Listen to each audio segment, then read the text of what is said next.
Hello friends, आप लोग गुरुकुल में आप सभी का बहुत बहुत स्वागत है। आज की वीडियो हम अकबर का जीवन परिचय जानेंगे, इतिहास की पूरी जानकारी।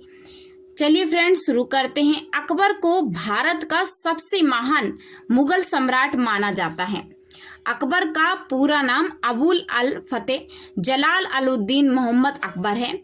उनका जन्म 15 अक्टूबर 1542 को उमरकोट में हुआ था, जो अब पाकिस्तान के सिंध प्रांत में है, और उनकी मृत्यु 25 अक्टूबर 1605 में आगरा में भारत में हुई थी। उन्होंने भारतीय उपमहाद्वीप के अधिकांश हिस्सों में मुगल सत्ता का विस्तार किया और उन्होंने 1556 से 1605 तक शासन किया। उन्हें हमेशा लोगों का राजा माना जाता है, क्योंकि वो अपने लोगों की बात सुनते थे। अपने साम्राज्य में एकता बनाए रखने के लिए अकबर ने कई कार्यक्रम अपनाए, जिनसे उनके राज्य में गैर मुस्लिम आबादी की वफादारी जीतने में मदद मिली। उन्होंने सुनिश्चित किया कि उनके राज्य के केंद्रीय प्रशासन में सुधार और मजबूती लाएंगे। अकबर ने अपनी वित्तीय प्रणाली के केंद्रीकरण पर भी ध्यान दिया, और अकबर ने इस्लाम को अपना धर्म माना, लेकिन वह अन्य लोगों और उनके धर्मों के प्रति भी अत्यधिक सम्मान रखते थे। वो अन्य धर्मों को समझने में गहरी दिलचस्पी लेते थे। हिंदू, पारसी, बौद्ध धर्म, ईसाई, इस्लाम जैसे धर्मों के विभिन्न धार्मिक विद्वानों से अपने सामने धार्मिक चर्चा करने के लिए कहता था। अकबर अनपढ़ था और उसने हमेशा कला को प्रोत्साहित किया और उन्हें लोगों का सम्मान किया जो उसे नई चीज सिखा सकते थे, और यही कारण है कि उसके दरबार को संस्कृतियों का केंद्र माना जाता है, क्योंकि वो विभिन्न विद्वानों, कवियों एवं कलाकारों आदि को अपने अपने सामने कला दिखाने के लिए प्रोत्साहित करता था। अकबर का जो पूरा नाम है अबुल अल फतेह जलालुद्दीन मोहम्मद अकबर, और इनका जो जन्म था 15 अक्टूबर 1542 में और मृत्यु हुई थी 25 अक्टूबर 1605 में। फ्रेंड्स, इनकी जो मृत्यु थी वो 35 यानी आंतों में संक्रमण खूनी दस्त के कारण, जो उनकी मौत का कारण बना था खूनी दस्त। जब ये मरे थे अकबर, तो इनकी उस समय मृत्यु के समय जो आयु थी वो थी 63 वर्ष की उम्र में इनकी मृत्यु हुई थी। अकबर का बारे में और जानते हैं कि अकबर तुर्क, ईरानी और मुगल वंश के थे। चंगेज खान और तैमूर को अकबर का पूर्वज माना जाता है। हुमायूं अकबर के पिता थे, जो भारतीय उपमहाद्वीप में मुगल क्षेत्रों के शासक के रूप में दिल्ली की गद्दी पर बैठे थे। वो 22 साल की उम्र में सत्ता में आए, इसी वजह से बहुत ही अनुभवहीन थे। दिसंबर 1530 में हुमायूं अपने पिता के बाद भारतीय उपमहाद्वीप में मुगल क्षेत्रों के शासक के रूप में दिल्ली की गद्दी पर बैठे। हुमायूं जब 22 साल की उम्र में सत्ता पर आए थे, तब वो एक अनुभवहीन शासक थे, लेकिन शेरशाह सूरी ने हुमायूं को हराया और कई मुगल क्षेत्रों पर कब्जा किया। हुमायूं फारस चले गए और लगभग 10 साल तक राजनीति सीखने के बाद 15 साल बाद खोए हुए मुगल क्षेत्रों को वापस जीतने के लिए लौटे। हुमायूं ने 1555 में गद्दी फिर से हासिल की, लेकिन उसके राज्य में कोई अधिकार नहीं था। हुमायूं ने अपने मुगल क्षेत्रों का और विस्तार किया, और फिर एक दुर्घटना में उनकी मृत्यु हो गई सीढ़ियों से गिरने से। 1556 में वो अपने बेटे अकबर के लिए एक बड़ी विरासत छोड़ गए थे। 13 साल की उम्र में अकबर को पंजाब क्षेत्र का गवर्नर बनाया गया। हुमायूं ने सम्राट के रूप में अपना अधिकार स्थापित किया था। 1556 में उनकी मृत्यु हुई, जिसके कारण अन्य शासकों ने इसे मुगल वंश का कब्जा करने की संभावना के रूप में देखा कि हम इस पर कब्जा कर सकते हैं, क्योंकि अब क्या है, हुमायूं नहीं रहा, जिसके परिणाम स्वरूप मुगल साम्राज्य ने कई राज्यपालों, कई महत्वपूर्ण स्थान खो दिए, जिसके कारण। लेकिन जब दिल्ली पर भी हुमायूं ने कब्जा करने की ठानी, तो एक हिंदू मंत्री था, उसने खुद के लिए गद्दी का दावा किया कि ये जो है वो मेरा है। लेकिन वहाँ पर युवा सम्राट संरक्षक जो बैरम खां थे, वो मार्गदर्शन में थे। 5 नवंबर 1556 में मुगल सेना ने पानीपत की दूसरी लड़ाई लड़ी, जिसमें हुमायूं को हरा दिया गया और जो मुगल थे वो जीत गए। दिल्ली पर पुनः कब्जा कर लिया गया, जिससे अकबर का उत्तराधिकारी सुनिश्चित हो गया।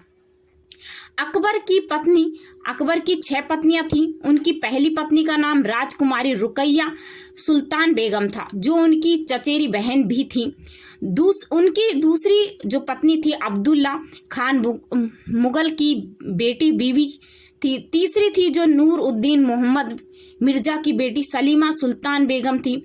उनकी एक और पत्नी थी बक्करी बेगम, जो बक्कर थी सुल्तान महमूद की बेटी थी। लेकिन अकबर ने अजमेर के राजपूत शासक राजा भारमल की बेटी जोधाबाई हरकाबाई से शादी की थी।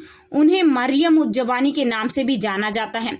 अरब शाह की बेटी कशीमा बानू बेगम की भी इसकी पत्नी थी। इस तरह से इनकी 6 पत्नियां थी। अकबर के अलग अलग पत्नियों के 5 बेटे थे। उनके पहले 2 बेटे हसन और हुस्न और उनकी माँ बीवी आराम बख्श थी। दोनों ही कम उम्र में किसी अज्ञात कारण से मृत्यु हो गई।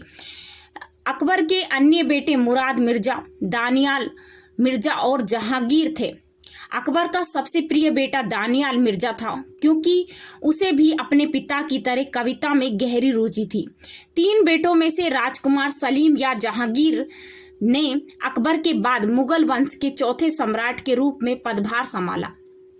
अकबर की धार्मिक नीति, मुगल उसको भी जानते हैं कि उनकी धार्मिक नीति क्या थी। मुगल बादशाह अकबर अपनी धार्मिक नीतियों के प्रति उदार विचार वाले थे, लेकिन जब विभिन्न धर्मों के लोगों के बीच आपस में समझ बनाए रखने की मदद से अकबर द्वारा शुरू की गई नीति में हर धर्म को सम्मान और समानता का दर्जा दिया गया। उन्होंने हमेशा ही धर्मों के लोगों के बीच शांति और सद्भावना का व्यवहार रखा। इसीलिए उन्होंने दीन-ए-इलाही नामक एक धर्म की स्थापना की, जिसमें सभी धर्मों की सभी बात समान थी।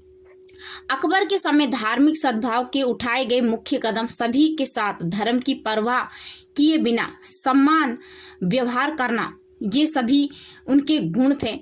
जैसे हिंदुओं पर करों को समाप्त करना, हिंदुओं को उच्च पदों पर नियुक्त करना, हिंदू परिवारों के साथ गठबंधन करना और सबसे महत्वपूर्ण रूप से सभी की स्वतंत्रता देना। अकबर की धार्मिक नीतियों के कारण धर्मों के लोगों ने उन पर भरोसा किया और उन्हें सच्चे दिल से अपना राजा माना, और इससे ही जो अकबर का जो शासक था वो शासन मजबूत बना। 1560 में बैरम खां के सेवानिवृत्त होने के बाद अकबर को अपने दम पर, या कहें कि वास्तविक शासक बना था दिल्ली का, अकबर ने सबसे पहले मालवा पर हमला किया और 1561 में उस पर कब्जा कर लिया। 1562 में अजमेर के राजा बिहारी मल ने अकबर को अपनी बेटी की शादी का प्रस्ताव दिया और अकबर ने इस स्वीकार कर लिया। इसे पूर्णतः समर्पण का संकेत माना गया। अकबर ने अन्य राजपूत सरदारों की तरह शांति व्यवस्था का पालन किया। उन्हें अपनी पूर्वजों के क्षेत्रों पर इस शर्त पर कब्जा करने की अनुमति थी कि वो अकबर को अपना सम्राट स्वीकार कर लें। अकबर ने राजपूतों के साथ अपने गठबंधन को मजबूत करने के लिए आवश्यकता पड़ने पर सैनिकों को युद्ध लड़ने के लिए आपूर्ति और उन्हें श्रद्धांजलि दी। अकबर ने उन लोगों पर कोई दया नहीं दिखाई जिन्होंने उसे अपना सम्राट मानने से इनकार किया। उसकी सर्वोच्चता को स्वीकार कर मेवाड़ से लड़ते हुए 1568 में अकबर ने चित्तौड़ के किले पर कब्जा कर लिया और उसके निवासियों को मार डाला। चित्तौड़ के पतन ने इसे कई राजपूत शासकों को अकबर की सर्वोच्चता के खिलाफ आत्मसमर्पण करने और 1570 में उसे अपना सम्राट स्वीकार करने के लिए मजबूर कर दिया। 1573 में अकबर ने गुजरात पर विजय प्राप्त की। ये कई बंदरगाह वाला क्षेत्र था जो पश्चिमी एशिया के साथ व्यापार करने में बहुत सफल था। गुजरात पर विजय प्राप्त करने के बाद अकबर की नज़र बंगाल पर थी, जो नदियों का जाल था। बंगाल के अफगान शासकों ने 1575 में अकबर के वर्चस्व के आगे आत्मसमर्पण करने का फैसला किया। अपने शासनकाल के आखिरी दौर में अकबर ने 1586 में कश्मीर, 1591 में सिंध और 1595 में अफगानिस्तान पर कब्जा कर लिया।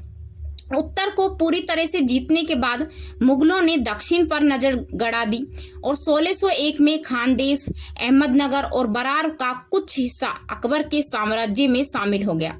अपने पूरे शासनकाल में अकबर ने भारतीय उपमहाद्वीप के 2/3 हिस्से पर कब्जा कर लिया। अकबर मुगल वंश का तीसरा व सबसे सफल सम्राट था। अपने शासनकाल के अंत में उसे भारतीय उपमहाद्वीपों के 2/3 हिस्से उसने विजय प्राप्त की तथा अफगानिस्तान भी शामिल था उसमें। उसके शासक की एक उल्लेखनीय विशेषता ये भी है कि सभी के साथ समान व्यवहार किया, चाहे उनका धर्म कुछ भी हो, सभी को बिना किसी डर के अपने धर्म का पालन करने की अनुमति दी तथा तीर्थ यात्रियों पर कर समाप्त कर हिंदुओं के खिलाफ भेदभाव को कम किया। उन्होंने उच्च पद के हिंदुओं को समान रोजगार दिए तथा अकबर एक शासक के रूप में बहुत सफल थे, क्योंकि उनके राज्य में हर धर्म के लोग और उनके राज्य चलाने के तरीके पर भरोसा करते थे। अकबर के न्याय पर तथा अकबर लोगों के बीच सांस्कृतिक एकता लाने में सफल रहे और इसी वजह से उन्हें सभी लोगों ने राष्ट्रीय राजा की उपाधि दी। इस तरह से अकबर का शासन बहुत ही अच्छा चला, शानदार चला था, क्योंकि उनका जीवन बहुत ही शानदार तरीके से गुजरा। हालांकि वो अनपढ़ थे, लेकिन अकबर के नवरत्न जिन्होंने इनकी सत्ता को मजबूत करने के लिए अपना योगदान दिया, 9 कौन थे? अबुल फजल, फैजी, तानसेन, राजा बीरबल, राजा टोडरमल, राजा मान सिंह, अब्दुल रहीम खाना, फकीर अजीमुद्दीन तथा मुल्ला दो प्याजा। ये 9 नवरत्न थे जो बहुत ही ज्यादा विद्वान थे। अपने साम्राज्य को विशाल बनाया, सभी धर्मों के लोगों का विश्वास जीता, दूसरों धर्मों को लोगों की मदद की। जब अकबर 63 वर्ष का था तब उसकी मृत्यु 35 से हुई, लेकिन वो सबसे महान मुगल सम्राट था जिसने भारतीय उपमहाद्वीप के लगभग 2/3 हिस्से पर कब्जा कर लिया। फ्रेंड्स, अकबर के जीवन परिचय से संबंधित ये जानकारी आपको अच्छी लगी हो तो वीडियो को लाइक करें, शेयर करें और चैनल को सब्सक्राइब करें।